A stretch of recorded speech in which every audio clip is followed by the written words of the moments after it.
This is Kingdom Hearts 3, developed and published by Square Enix. So it's been a long time since Kingdom Hearts 2, and despite this game having the number 3 in the title, it's like the 8th game in the series or something like that. So I haven't played a lot of this game. It came out late last month, so it was going to be in the games of January, but I just didn't get around to playing it. And I also haven't really gotten around to playing it this much this month either. So you can kind of look at these as initial impressions rather than like a full thought out thing. It's hard to place where exactly Kingdom Hearts 3 takes place in the timeline. It's definitely after 2, but there are other games that have taken place. In the meantime, there's Kingdom Hearts 2.8. I think Dream Drop Distance also takes place after 2. But getting up to speed isn't too difficult. The game gives you an option early on to kind of watch kind of video retrospectives of some of the other games, some of the other titles, and it gives you cutscenes to try and catch you up. But I kind of feel like if you haven't played those games, the cutscenes don't really help. You're still going to be, what the fuck's going on? But story aside, because Kingdom Hearts story is gibberish, but gameplay wise, you're still Sora, Donald, and Goofy. You're still a trio of idiots smacking people with giant keys and doing lavish kind of super moves by pressing the triangle button at various points. So it's definitely pulling off Kingdom Hearts 2 gameplay in that you sort of just build up a meter and then you can just go nuts on enemies and things like that. The game starts with a massive kind of spectacle, like the Olympus Coliseum, which wasn't really a playable area. In the first games it was just the Coliseum, but this time it's like a proper level that you can play through, and there's a lot of scale, a lot of spectacle and splendor, and they're definitely showing off the colorscape that these kind of games can play. You know, not a lot of muted colors here. They're going full Disney, you know, full vibrancy, lots of vibrant greens and reds and blues and, you know, so on. It's very pretty to look at. I am having a lot of fun with Kingdom Hearts 3. It's been a long time since I've played. I've only ever played the main entries, Kingdom Hearts 1 and 2, so I never played any of the offshoots, so I am completely lost on the story. But it's a lot of fun. I've only played about an hour, maybe 2 hours. People who have played Kingdom Hearts 3 will probably know that, you know, that's not enough time to really give any kind of indication on how good it is, but I will give you some updates later on, maybe later on in the year, because it is a long-ass game. We'll see. Anyway, Kingdom Hearts 3 is available now on various consoles that should appear on the screen when I actually look it up, but PS4 anyway, for definite.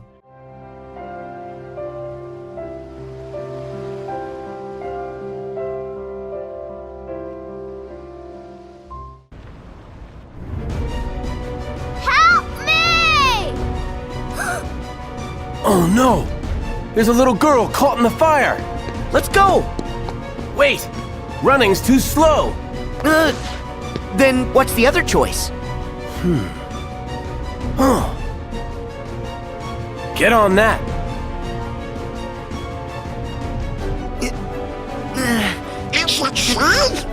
Hope so.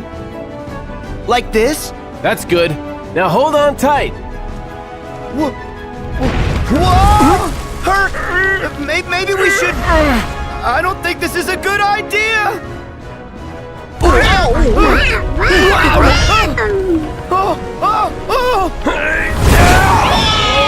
not again! Destroy all enemy AIs. The vital points page will deplete as you receive damage from enemies. This is a demo for Daemon Ex Machina, which is a title that's going to be released later on in the year. There's no firm release date for it yet, it's just 2019. But just to give you a bit of a look at something that I am interested in, and hopefully will come down the line, and maybe to kind of give some more footage for this month. Daemon Ex Machina is a third-person mech shooter. The demo gives you kind of a handful of levels. It's a bit tutorial-y. You know, it gives you an idea of what combat will be like, and combat will be slow, it seems. It certainly looks kind of fast-paced, but enemies do take a long time to die, and you don't get a lot of feedback on the shooting. Something I am liking, though, is the kind of customization in your mech. You can really kind of change up how they work, different guns, different attachments. You can give them melee weapons. Some guy had a big kind of lightsaber thing on his mech. That looked pretty cool. I'd like to have that, please.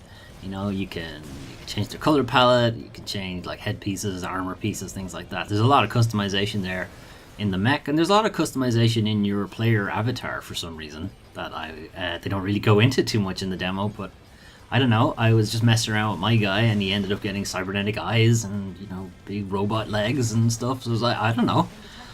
I guess you must play as the player character at some point, but not in the demo. You're only in the mech in the demo. I had a lot of fun with the regular missions, but the boss fight right at the end just... Either I was doing something wrong or it's just meant to be really fucking hard. But yeah, I don't know, hitting the weak spots and getting my ass kicked. I think I lost 2 party members doing it as well, so that's not good. I'm looking forward to seeing more of this game. This was shown off in Nintendo's E3 last year, 2018. And it looked very stylish, and it's a mech game, and I haven't gotten into mech games in a while. You know, it's like Zone of the Enders was the last one, really, and we won't talk too much about that. I mean, Zone of the Enders is good. I'm talking about the LP that I've abandoned. Anyway, hopefully we'll see more about this game later on in the year. Again, the release date right now is just 2019, so who knows when that'll be. Hopefully soon.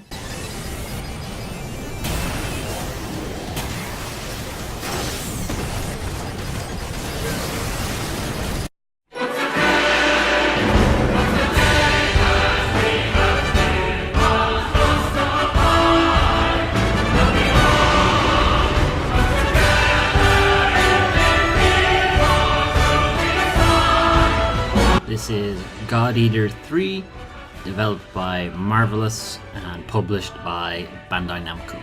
So this is the 3rd entry in the God Eater series. God Eater is an action role-playing game. It's always been kind of compared to the Monster Hunter series, and not favorably compared.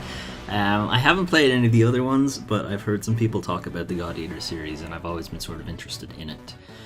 It does have some kind of similarities to Monster Hunter in that take on missions, you go out into a kind of ready-made space and you hunt down or just eat god monsters here. You know, you can replace the word god with monster and eater with hunter, and you know, it's very similar. It's a much simpler game to Monster Hunter. Monster Hunter has a lot of different mechanics. It's a very deliberate and in some ways kind of slow game, whereas God Eater is much faster paced. The emphasis is a lot more on action and cooperation with your teammates rather than, and then Monster Hunter obviously has cooperation with your teammates as well, but God Eater is all about the speed and all about the flash, whereas Monster Hunter is a bit more about learning the monsters and hunting them efficiently. Both of them are good games. Monster Hunter is a fantastic game. God Eater is a okay game. Now, I haven't played a lot of it, again. Like, this is going to be a theme for this month, unfortunately. It's good, and I'm having fun with it, but I can definitely see why it's getting, 70s, 7s out of 10s, and then 6 out of 10s, and that kind of thing. It's functional, it does its job, you get a lot of fun out of it, but it definitely repeats itself. The environments become a bit samey. The combat becomes a bit, repetitive. There are enough changes to keep you coming back. You get different party members join. Some leave, some come back in. You can change up your weapons. The weapons have different movesets, similar to Monster Hunter. There's a lot there, and there's a lot to appreciate. The story's a bit, I don't know. I'm coming in on the 3rd entry, so I have no idea what's going on. I don't even know if it relates to the first one, because they don't appear to be harkening back to anything. A God Eater, in story-wise, a God Eater is someone who can go toe-to-toe with these monsters that have appeared in the world. After some kind of apocalyptic event, there's always some kind of apocalypse going on, I don't know. The game is aggressively anime, so that might throw some people off. Combat-wise, you have your normal attacks with whatever weapon you've chosen to use. You can use a God Eater ability, which essentially takes a big bite out of the monster you're fighting to boost your stats for a while. There's a little timer that works its way down. The more bites you take out of it, the more of a boost you get to your abilities. There's obviously a drawback there in that the bites take time to actually come out.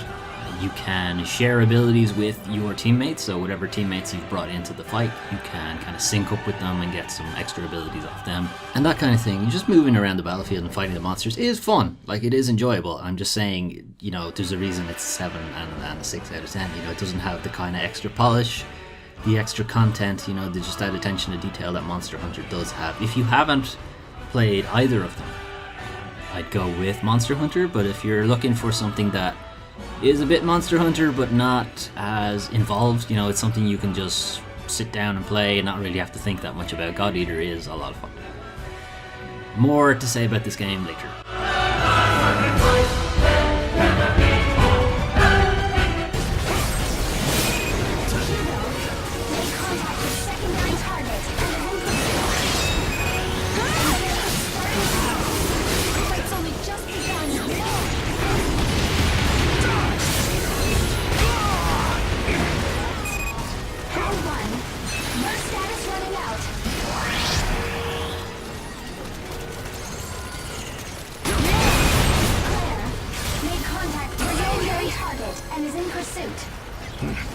Got it.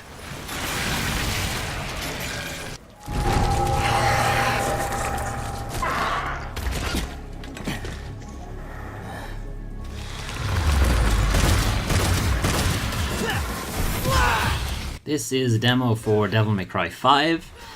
Devil May Cry 5 will be out early next month in March, so it will feature in next month's video. So I'm just giving you a kind of quick look at a game that I am very interested in.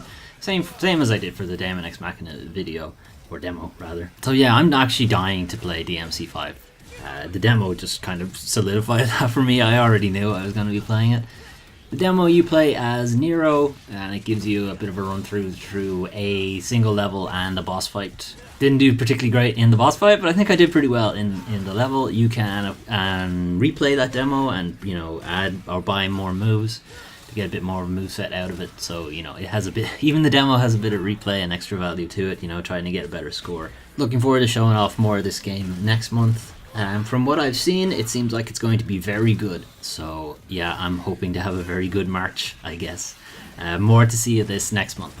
And also, there's a video on the channel if you want to see more. I did a full playthrough of the demo, so that's something if you want to check that out as well.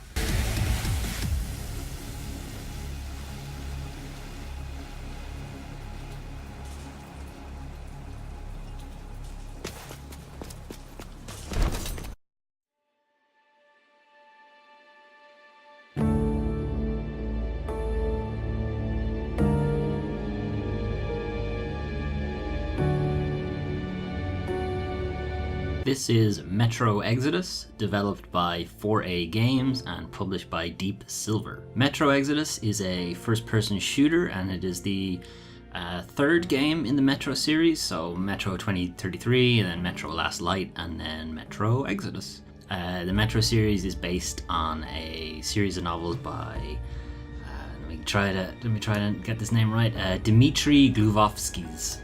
I absolutely did not get that name right. Anyway, I haven't played the other two games in the Metro series. They're like sitting in my library, but I never actually got around to playing them. But Metro Exodus seemed very interesting. So, story-wise for Metro Exodus, the Metro series famously takes place on the Metro. It's like an underground train tunnels after a kind of nuclear apocalypse.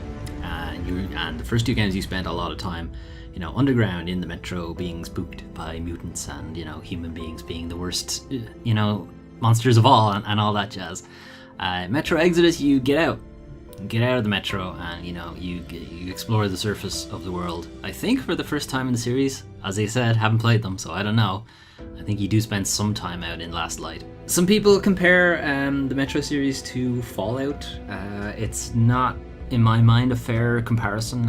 Metro is a level-based first-person shooter. To be honest, it's closer to something like Wolfenstein than it is to Fallout. Fallout being a big open-world thing, go wherever you want, do whatever you want, more or less. Metro does not have that kind of mentality. It's like a single-player, level-based, you know, focused first-person shooter. Now, saying that, the levels are quite large. There are a lot of different things to do within those levels. Calling them levels is probably not correct either. You could probably think of it more as chapters or areas, you know, smaller maps that you have designated quests to do within that, designated, you know, objectives. But obviously there are sub-objectives and things to collect and so on.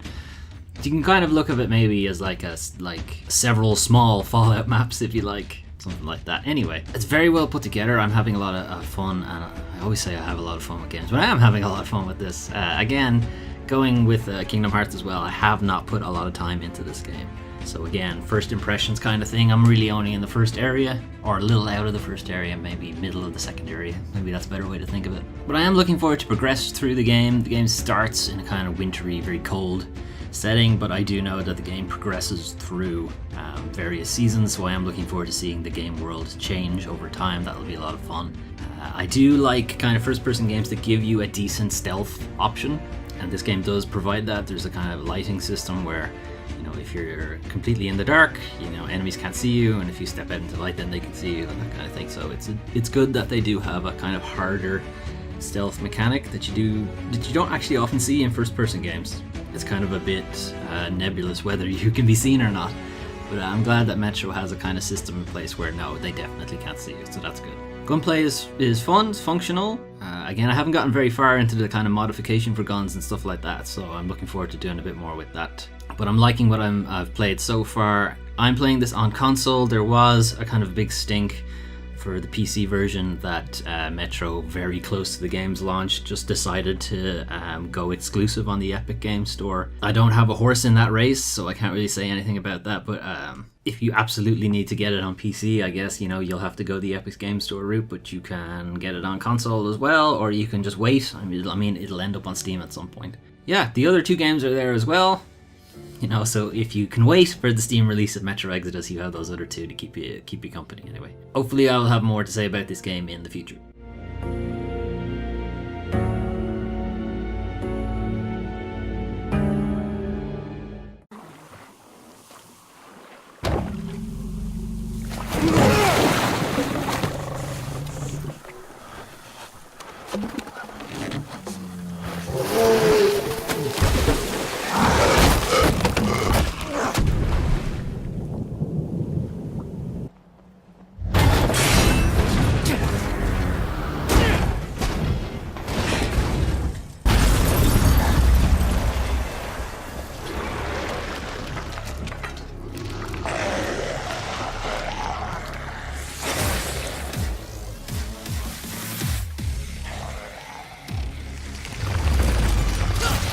Those were some of the games I played for February 2019.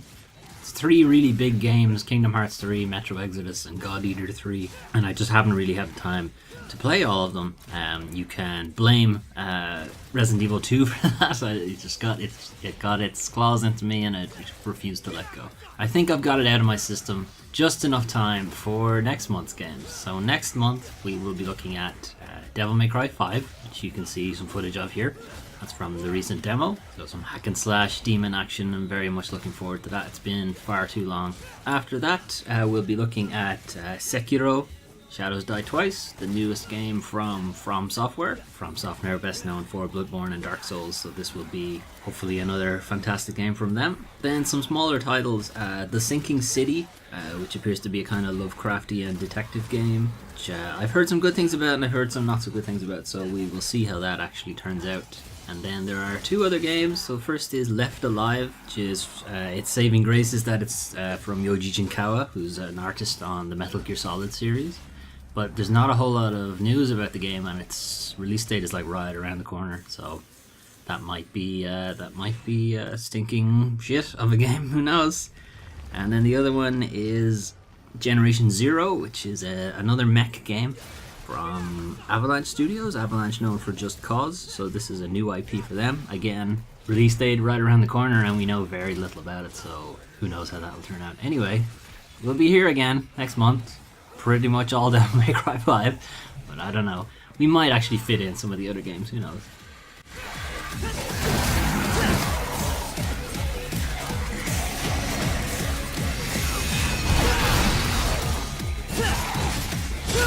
Yeah.